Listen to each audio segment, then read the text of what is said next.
All right. We're starting chapter 71.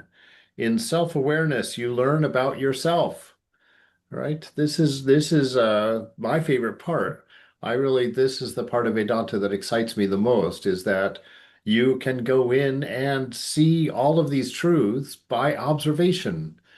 If you go inside, silence your mind, of course, that's the hard part. Getting the tools, learning how to use the tools. That's the hardest part of Vedanta. Because Vedanta was always interesting to me because it seemed to me that Vedanta was not really interested in giving you the answers to life, right? Because it kind of knew that that wouldn't do any good if you hadn't gotten them yourself. And so Vedanta is really much more interested in providing you with a set of tools and a workshop, saying, hey, this is what we've seen. This is what the ultimate reality is, but it's meaningless for us to tell you because until you see it, until you're changed by it, until you've transcended because of it, there's really no value to knowing it, as a fact. You have to go and do these practices so that you can see it. And I think that that's a beautiful part that really helps with the relevancy of religion, right? When religion stays compartmentalized in your life and when it stays only to the power of your dogmas and doctrines, there's not much transcendence there. There's not much real knowledge. We counter that with science. It's like science on one side, religion on the other. Vedanta insists that they are the same investigation, that they are the investigation into life and into our place in this universe and our relationship to the universe. And so these practices are always put forward with the idea of not that you have to believe these things and then do practice and you'll realize God. It's that you're told these things, you're curious about them, so you practice to make them your own, to find out, is this true? Right? If I silence my mind and if I go inward, do I really see these things? Do I really see that I'm separate from body mind? Do I really see that everything is a unity? And so this is why it starts with faith. Faith means you believe it just enough to get curious and to do some work. And then once you start doing the work, if you're doing it with sincerity and earnestness, your faith will grow naturally as an outcome because you'll see, wow, I took this calculus class and I actually learned how to do calculus. I think I'll take the second one now, right? And so this is how it is. We've gotten our mantra from the beloved and we're cruising forward. And things happen. You begin to see things. You begin to understand things. And the delightful thing about them is, well, one, they don't come very often. Well, for some people, they don't come very often. And but when they come, there was such a clarity and such a depth that they really carry you for quite some time. You'll get like a split second of insight, and you'll be unpacking that for 6 months.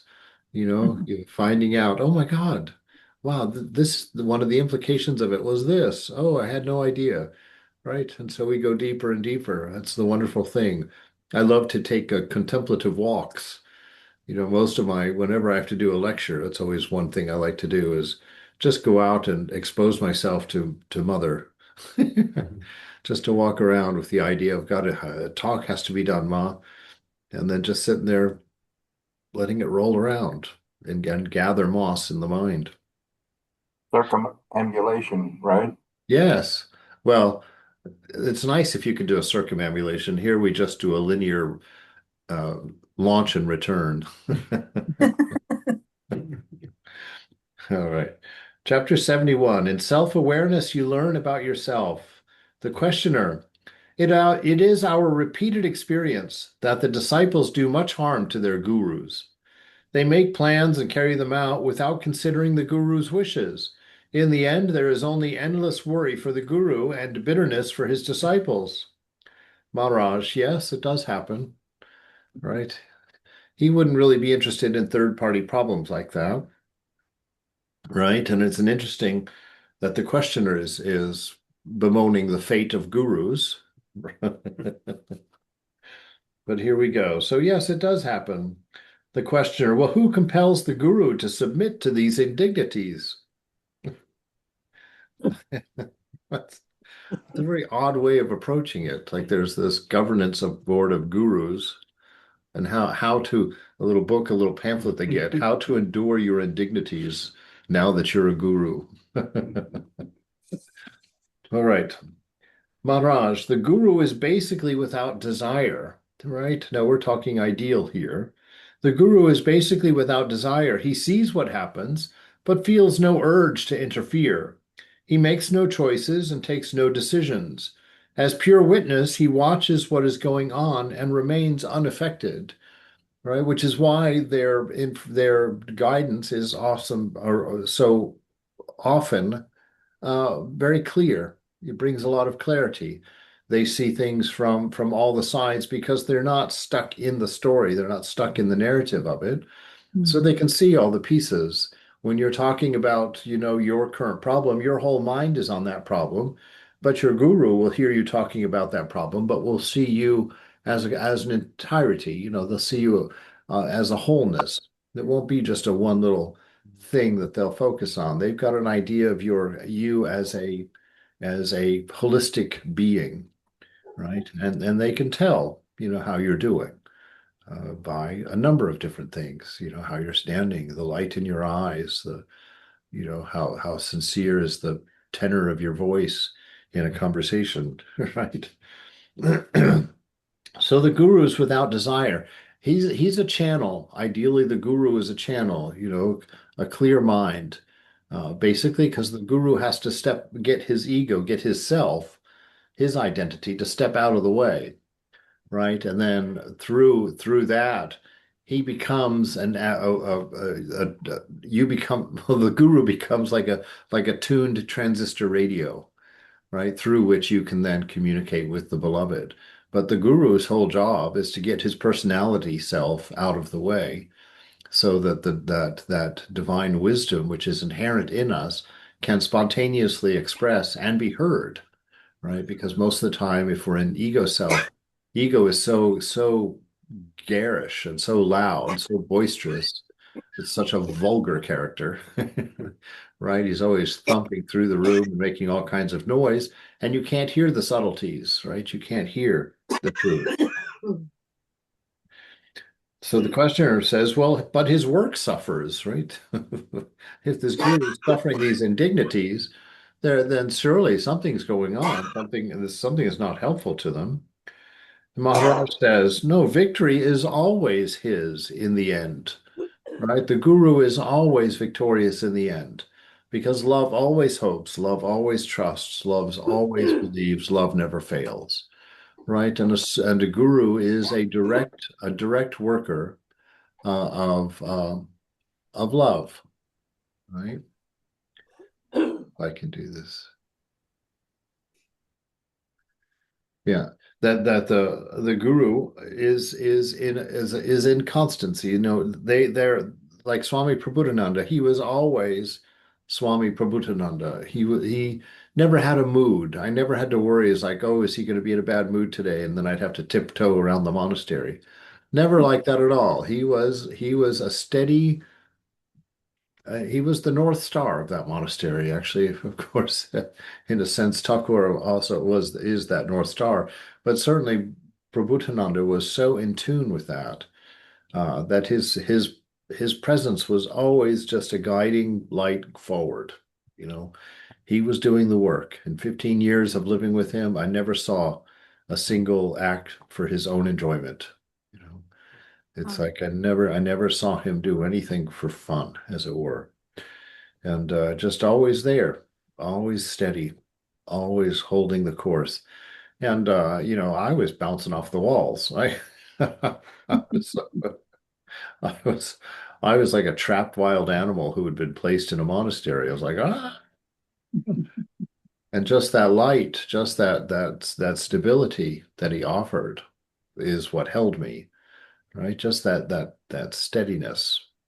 Just always gut level, clear, no nonsense, never a big narrative, never a big drama, always one step at a time, again and again brought back to that. So in a So, way, Swamiji, yeah. in a way, then the guru, I mean, have they become like more and more objective about their own subjectivity? right, about their own ego. They've become more and more objective about it, and Yeah. hence they can be more and more objective about the disciples that they are guiding. That's exactly right. Yes, that's exactly right. And we were taught at Bellarmont when we took sannyas, Mm, that the effort of the guru is not in knowing what to tell the student. The effort of the guru is to become a pure vessel, mm, right? So that he can hear, he can turn to the beloved and get his hands filled with nectar, and he has to maintain a life so that as he gets this handful of nectar for his student, he can turn around and give the student that handful of nectar without it dripping out through all mm, of his own weaknesses, right?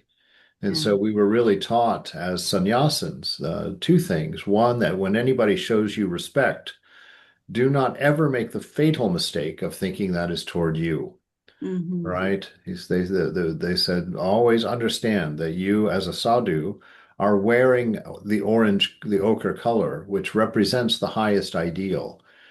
And he says, always understand the devotee are not bowing to you. They are bowing to that ideal which you wear, Mm, right? beautiful. And to hold that. And so as monks, the emphasis is really just on pure life, pure living, quiet mind, stillness of your inner world.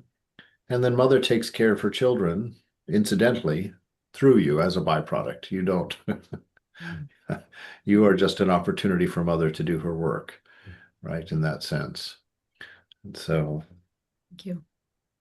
yeah. So basically, the guru is without desire. He sees what happens, but feels no urge to interfere because he lives inundated in the movement of the divine. He knows this is all God. He's had that experience. God is everywhere present and always perfect. And so there's no real urge to get in and mess with things, right? You don't have to get in and mess with things. He makes no choices, takes no decisions. As pure witness, he watches what is going on and remains unaffected, right? So he has no horse in the race. So he's not going to be motivated by an inaccurate perspective, a perspective that didn't know who he was, and so how could he know who his disciple is?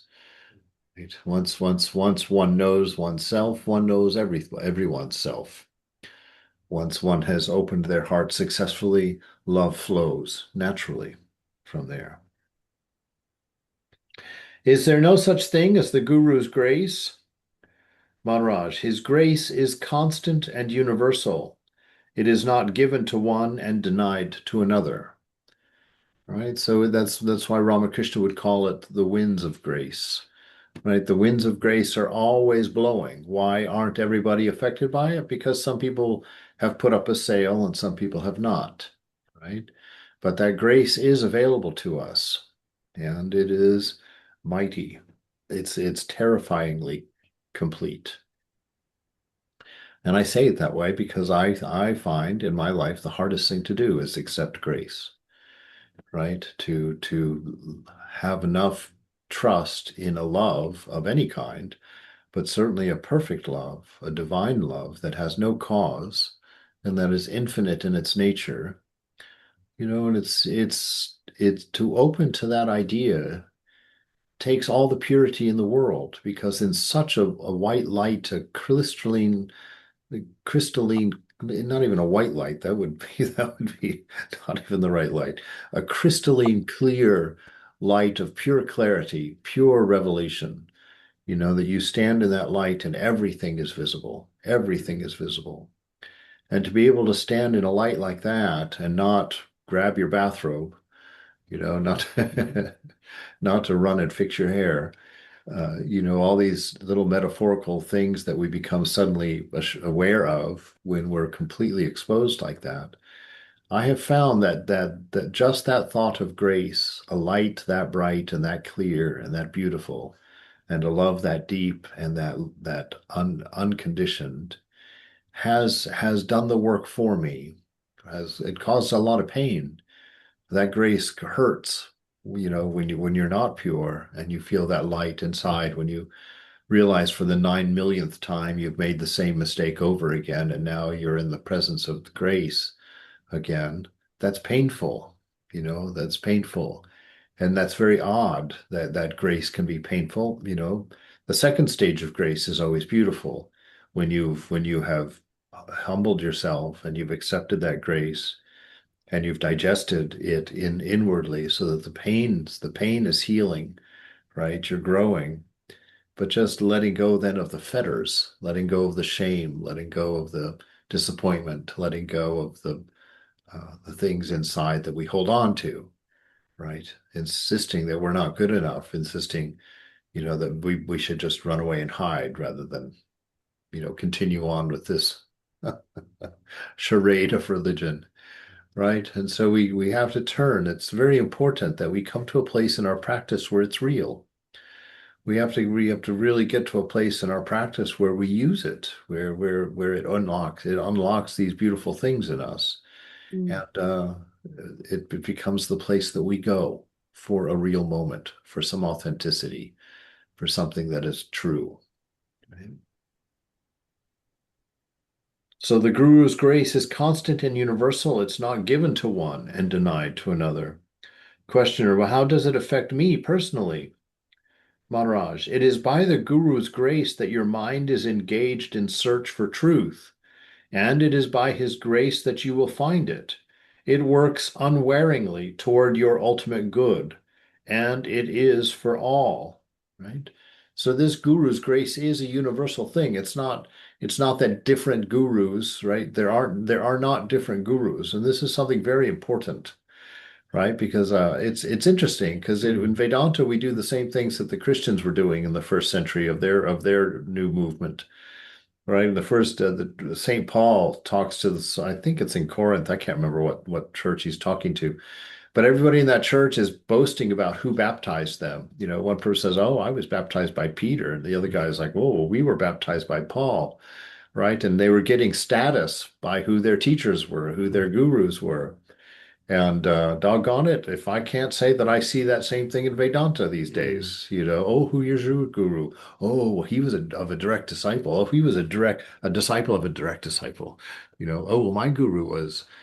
That's all nonsense. That's absolute ignorance. There is one guru, one singular guru with 10 billion faces, right? With 10 billion faces. So you all have a singular guru who's manifesting through your highest ideal, whether it's a Jesus or a Buddha or Ramakrishna or a Holy Mother. Any other names are incidental. That's just the name of the face of your guru. That's not the name of your guru. Your guru does not have a name. Your guru cannot be named. Your guru is infinite and has always been at work in your life, even before he had a face for you, even before he had selected someone to work with you personally, right? So it is by the Guru's grace that your mind is engaged and in search for truth, and by his grace that you will find it. It works unwaringly toward your ultimate good, and it is for all. Right? Another beautiful sentence. It is for all. It is for you. And it's working tirelessly for you in the background. And though your practices may have failed, and you may have stopped doing them for a while, or you may have faltered in your steadiness, your beloved did not. And even in that absence of yours, she has been working and changing you inside. And this is very important because you have to surrender to the fact that your guru is the doer in you. Your guru is who's going to fix you. Your guru is going to who's put things back together for you. Yours is surrender, right, to that guru. Yours is faith in that guru. Yours is acceptance to accept this gift, to prepare yourself to be able to accept such a beautiful and infinite gift, right? And not to feel self-conscious about it, not to feel unworthy about it. Questioner, well, some disciples are ready, mature, and some are not. Must not the guru exercise choice and make decisions? Maharaj, the guru knows the ultimate and relentlessly and The guru knows the ultimate and relentlessly propels the disciple toward it. The disciple is full of obstacles, which he himself must overcome. The guru is not very much concerned with the superficialities of the disciple's life. It is like gravitation. The fruit must fall when no longer held back, right? This is a beautiful way of talking about the guru's attitude also, right? The guru ultimately relentlessly propels his disciple toward the truth, but it's done through gravity, through a ripening process, right? It's not done like a corporate fix-it ladder, a big car, what do they call that? Conveyor belt or whatnot. That this is done by the gravity. Interestingly enough, what is gravity? Do you remember what Vivekananda said gravity is? Gravity is merely love. He said the only attracting power in the universe is love. And so it's for love that the electrons circle the nucleus of the atom. It's for love that the planets circle the sun and the sun circles the galaxy, right? It's this pole of unity to pull everything back into a perfect oneness, a one without a second, right? And so the guru works, the power of the guru is that love. Right? And through that love, whether or not it's being exercised or not, it's like the mother's love. It's a love that you always know, regardless of whether the mother is nearby or not. You always have that stability of my mother, right? Or someone who cared for you in your life, right? And that love is what holds us together. That love is what brings us to transcendence. It's that love that gets us to lay down our karmas and gives us the courage to forgive ourselves, right? And to see ourselves as pure. Swamiji, could you please talk more about this ripening process? How love or Guru's love helps the ripening process, and what the ripening process consists of? Yes, well, it's that's going to differ from different folks based on kind of what things we're holding on to. But in general, this love is where your courage comes from. I mean, initially, this love is what gets you looking. We're all looking. We all are left with a residue of divine love inside. We know we know that we are of that nature. We can't put words on it, but we know, right? Something is compelling us to look for perfect partners. Something is compelling us to listen to good music. Something is compelling us to find good poetry, to find deep scriptures, to find holy people, right? There's a knowing inside, in a sense, of what it is that we're missing. We know that it's love, right? And every one of us is searching for it. Every artist is trying to describe it. Every musician is trying to manifest it, right? We're all making this attempt. And so the guru simply has to be his true self, right? He doesn't have to be anything else. He simply has to be Satchitananda and to open all of his interior windows so that Satchitananda is the only thing that blows through his personality, blows through his being. Right? That's the guru's responsibility. If the guru is doing that, then ripening will happen around the guru, just like ripening happens in the light of the sun. The sun is not doing anything in particular. The sun is being the true sun. And by being the true sun, everything is ripened. Everything comes in its time.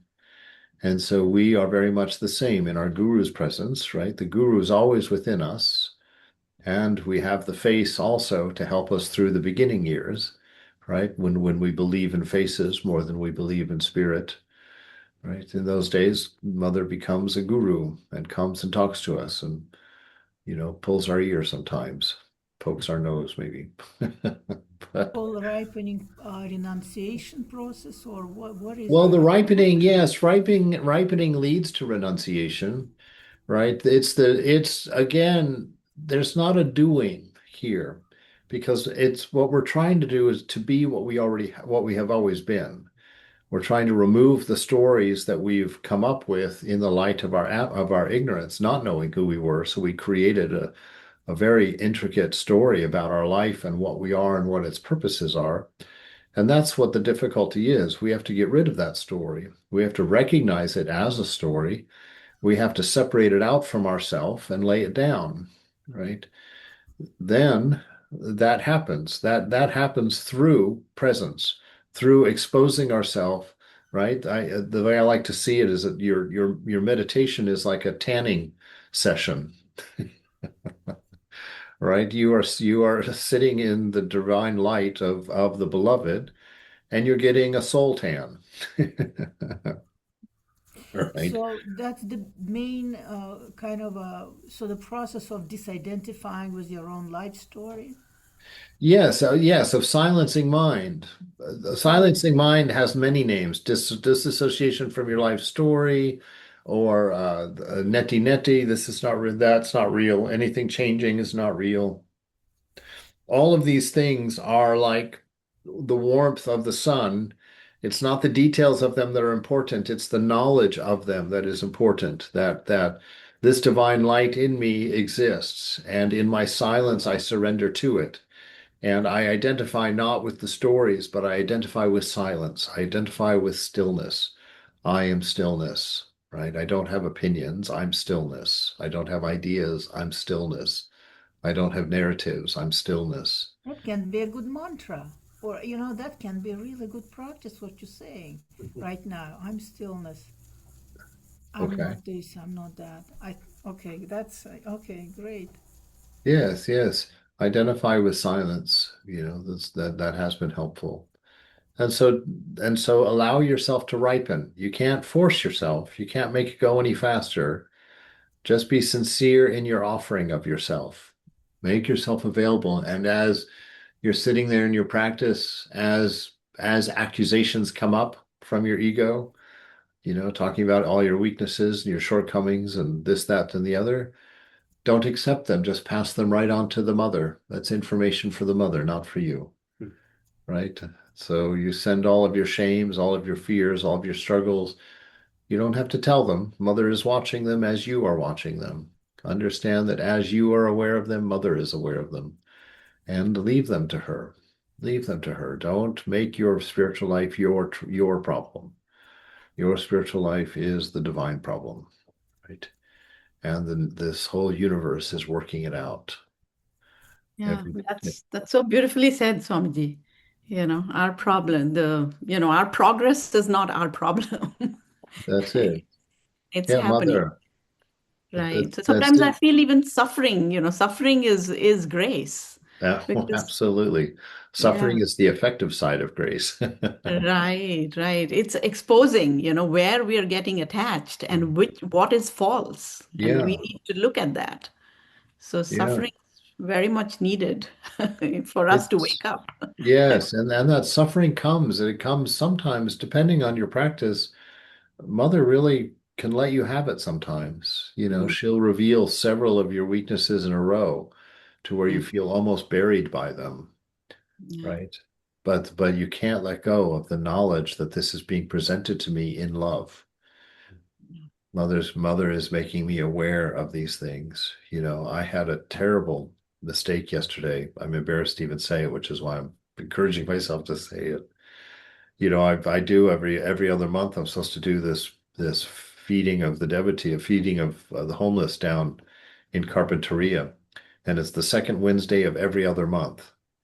And I don't know how I lost track of it, but I lost track of it. Yesterday was supposed to be my day, and they had to call out and order pizza because I wasn't there. And I tell you, last night, sitting in my prayers last night, I felt so much shame. I felt so much shame that I had tarnished the reputation of the center here, that I had let down the homeless folks who I just forgot about. Oh God, you don't know how I just was laid out and was crisping around the edges last night, right? And Mother was letting me have it. She was like, "Yeah, yeah, you've been a monk 27 years. I don't know what that's about. I don't know what that was you did today, but That wasn't a good thing. And she let me lay in it. She let me feel it. And I opened to it because I knew she loved me. I knew I needed this lesson and all of the shame and all of that hurt of facing that failure. Mm, Wow. Wow, wow, wow. Was that hard, just to lay there. But it's because you just have to have faith and love ultimately. Yes, life cooks us sometimes. Yes, our characters are awful sometimes. Yes, our weaknesses are profound. But there's one thing greater, and it's always love. mm, And so when you feel that shame, accept it. It's because you need to see it. It's because you need to face it. But mm, don't lose hope for it. To the extent that mother's willing to hurt you, to that extent, she knows you love her, right? And so she will use that to its full capacity to bring you home in that sense.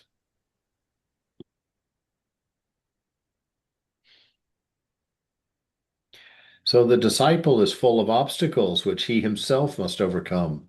The guru is not very much concerned with the superficialities of the disciple's life. It is like gravitation. The fruit must fall when no longer held back, right? And so the process of when he says the fruit must fall when it's no longer held back, right? That means that our ego must fall, right? The fruit of our practices are the fruits of the spirit, and fruits of the spirit can only be set free when the fruits of flesh are chopped off, right? Are hedged back. When we stop thinking of ourselves as a body, then the fruits of the body, which are lust and greed and anger and jealousy and all those things, the fruits of the body will fall off as we disidentify with it, and as we come to know ourselves through that freedom to be spirit. Then the fruits of the spirit, which are joy and love and compassion and empathy and caring and service, all of those begin to manifest. We don't have to start doing them like we're pretending. We simply then begin to do them because we're returning to our true nature, our nature where the ego, which normally is protecting us at every turn, right? Protecting us from looking foolish, protecting us from, being too helpful to someone in need and thinking, oh, I don't want to get trapped in that mess, right? And so the ego is always there having us pull back, pull back, pull back, right? But in freedom, when we cut that rope, then we're right out there, just both hands, sleeves rolled up, just slogging it out for everyone's benefit, right? This is this is where we want to be. So the questioner says, if the disciple does not know the goal, how can he make out the obstacles, right? Maharaj, the goal is shown by the guru. Obstacles are discovered by the disciple, right? So the guru is pointing the goal, is pointing at the stars, keeping you enthralled, keeping you interested, taking your eyes off of the particulars and setting them on the ideal, setting them on the sunlight, right? Obstacles are discovered by the disciple, right? That's nobody has to show you the obstacles. The obstacles become self-apparent. As soon as you start living a life in the light, you see them very clearly. Ooh, boy, look at that big one over there. Right? And we just keep going, but we keep our eyes on the divine, on the ideal. We find all of our encouragement, all of our strength, all of our inspiration through the acceptance of divine light, divine love, right? And as we accept that, as we digest that, as we let that love inundate us, we start to then let go of these lesser things, the narratives that we've taken refuge in, the wrong stories that we've taken refuge in, the little lies that we've told ourselves about ourselves that we've taken refuge in. Little by little, we let those go, right? It's a letting go, a letting go, a letting go. And in that letting go, there's a becoming that's happening. Right? The farther from the east you go, the closer to the west you are, as it were, unless you're going around a planet. All right. The guru has no preferences, but those who have obstacles to overcome seem to be lagging behind. In reality, the disciple is not different from the guru. He is the same dimensionless center of perception and love in action. It is only his imagination and self-identification with the imagined that encloses him and converts him into a person. That's a beautiful sentence right there. We're going to come back to it in a minute. The guru is concerned little with the person. His attention is on the inner watcher. It is the task of the watcher to understand and thereby eliminate the person. While there is grace on one side, there must be dedication to the task on the other. Right? So grace is what the guru is providing, that wind that's blowing you toward the light. But you have to have the dedication, right? You have to apply your heart to the effort, right? In our wonderful statement of wisdom by Meister Eckhart, right? Wisdom is to accept what the moment brings with your entire heart and to delight in its doing. Right? And so have that practice, that's the wisdom that you bring to your practice, that you enter into your practice with your whole heart, accepting whatever comes to you, right? And you delight in its doing. Every utterance of the mantra, there's delight, right? Every expectation of the presence, there's delight. Every new breath and moment is a delight, right? As you get down into the experience of truly being, it's all a wonderful encouragement. Right? So the guru is not interested with you as your ego story. That's why that grace flows on you. He sees it and he's just like, oh, that's just a wrinkle in a pillowcase. That's not a big problem. You're fully identified with the pillowcase, so you've forgotten that you're this big, happy, overstuffed pillow, and you've now identified with this terrible wrinkles in your pillowcase. You're like, oh my God, I'm of no good at all. Nobody, oh, I'm terrible. I'm a horrible pillow, right? But you're a wonderful pillow, right? Okay. So this whole idea that the guru is not interested in these ego stories because they're unreal, because they go away, right? That's why when Girish went to Ramakrishna and said that he wanted the intoxication that Ramakrishna knew how to get, and he said, "Can you teach me your intoxication?" And Ramakrishna was like, "Of course." And Girish was real happy for a second, and then he pulled back for a moment. He says, "Does that mean I have to stop drinking?" And Ramakrishna, one of the most shocking things I ever heard, says to him, "No, your drinking is just an external thing, right?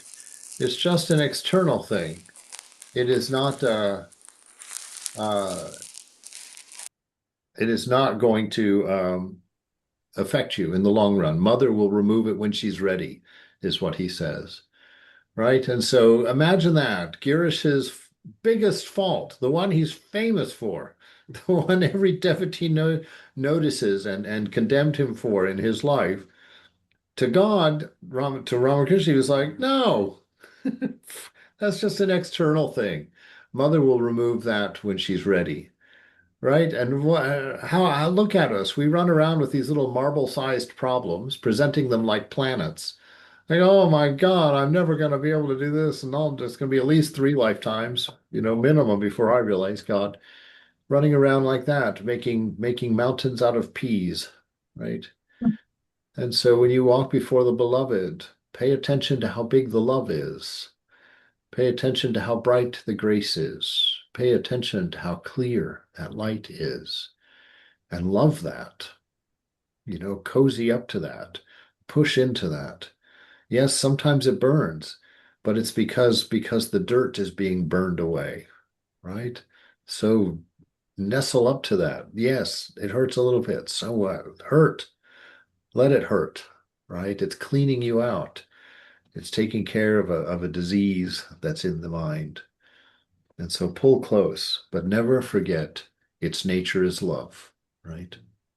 At times it looks like medicine, but that's not what it is. It is love, right? At times it looks like punishment, but that's not what it is. It is love in its nature. But the person does not want to be eliminated, right? Well, that's what's hard about spiritual life. The ego has to go, and that ego don't want to go, right? It doesn't want to leave. And so it's coming up with thousands of reasons on why it's got to stick around. Well, you couldn't have any of this if it wasn't for me. You, you couldn't do anything if it wasn't for me.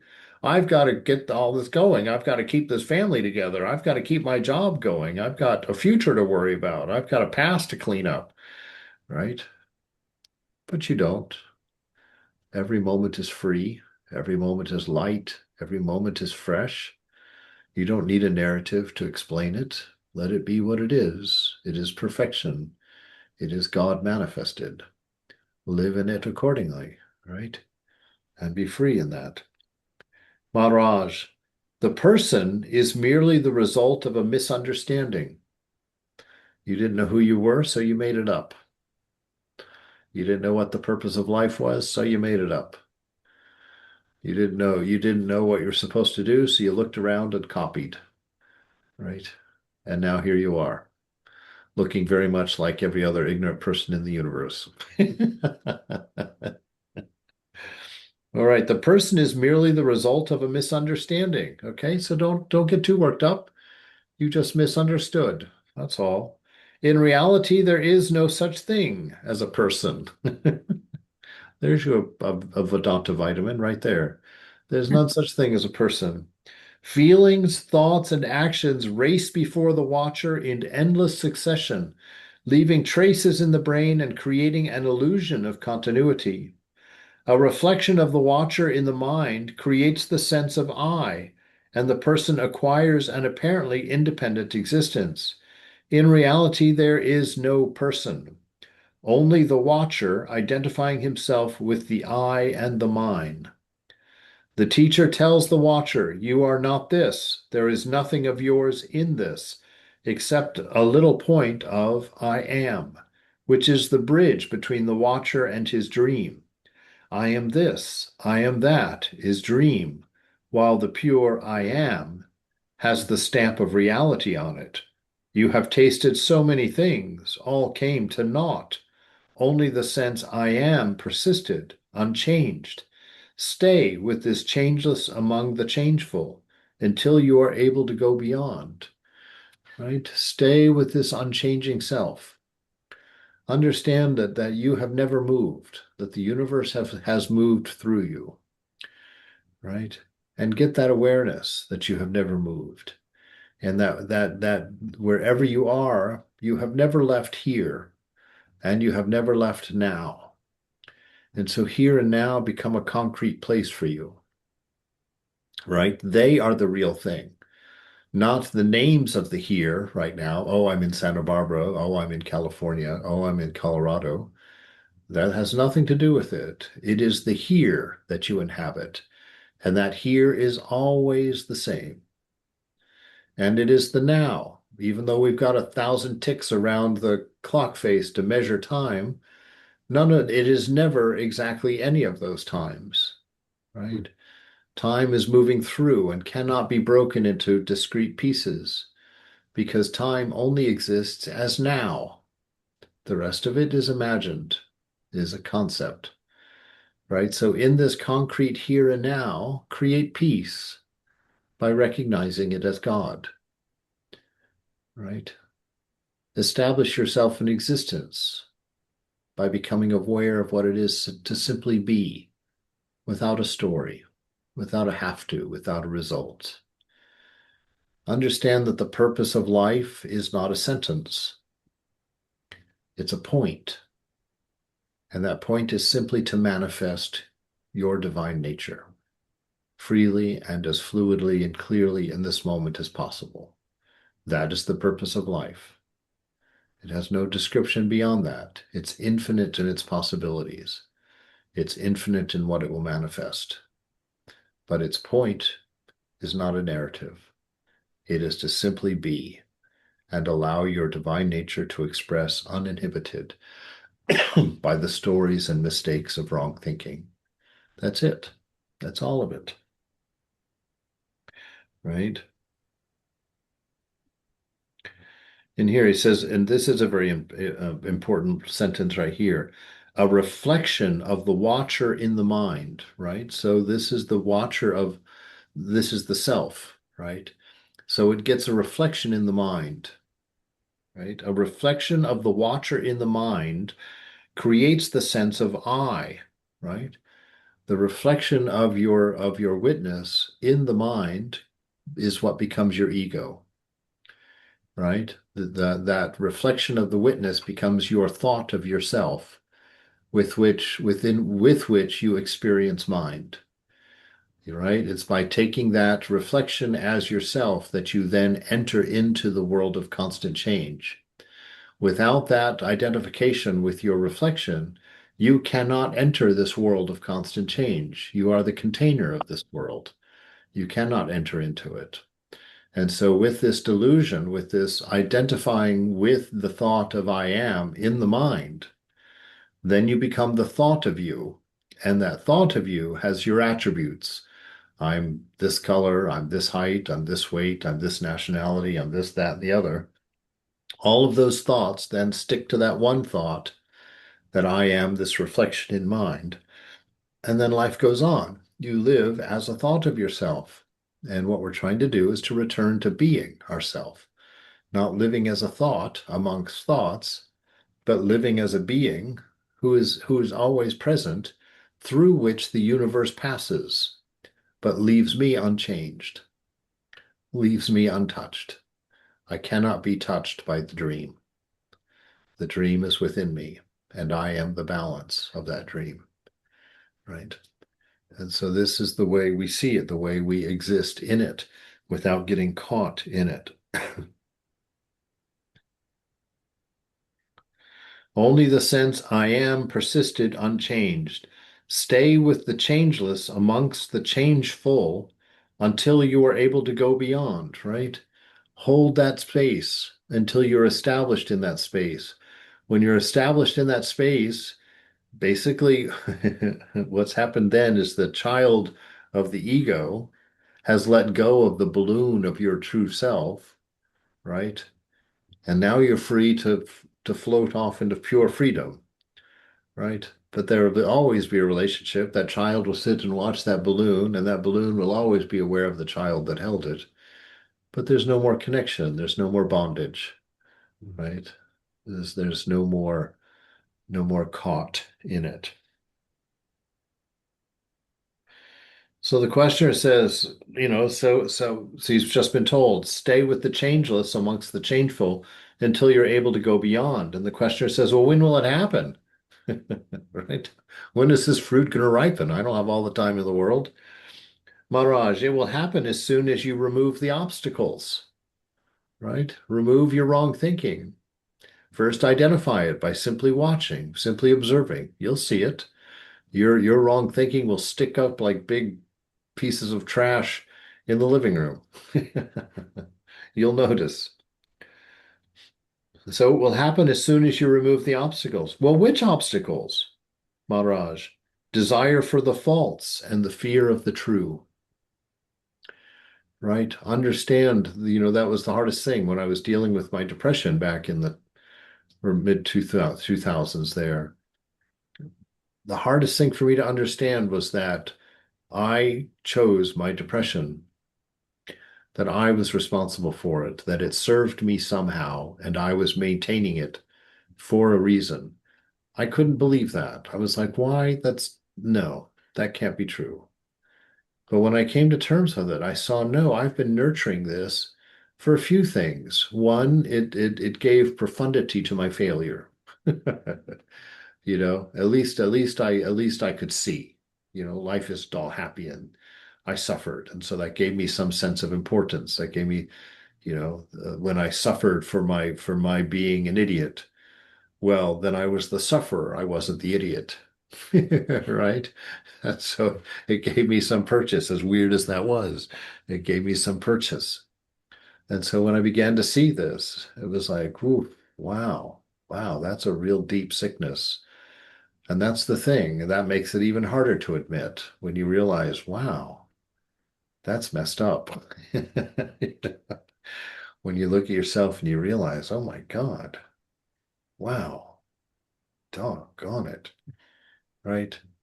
Always know that in that grace is moving.